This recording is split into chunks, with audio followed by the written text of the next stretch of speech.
তারকেশ্বরে বাবার মাথায় জল ঢালতে গিয়ে এই ঘটটাকে নিয়ে এসেছিলাম। ঘট শুদ্ধ জল শুদ্ধ 70 টাকা দাম নিয়েছিল। আমি ভাবলাম চলো জলটা তো বাবার মাথায় ঢেলে দিয়েছি, কিন্তু ঘরটা কি করব, ঘরটা যেহেতু সুন্দর দেখতে, তাই ভাবলাম চলো বাড়িতে নিয়ে যাওয়া যাক, এর মধ্যে যদি আমার কিছু ক্রিয়েটিভিটি দেখানো যেতে পারে। তার জন্যই প্রথমে এটা অনেক দিন ধরে ফেলে রেখেছিলাম।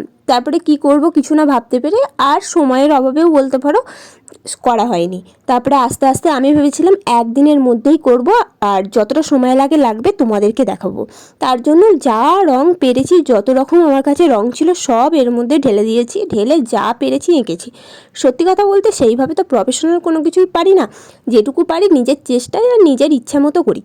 আস্তে আস্তে করতে করতে দেখলাম বেশ ভালোই হচ্ছে। পাশ থেকে মাও একটা দুটো কমেন্ট করে বলছিল যে না ভালোই করছিস, কর বেশ ভালোই লাগছে। আমি আরও একটুখানি এক্সাইটমেন্ট হয়ে আরও কিছু এর মধ্যে ইনক্লুড করে দিলাম। বেশ ভালোই লাগছে। বলো তোমাদের কেমন লাগলো বলো।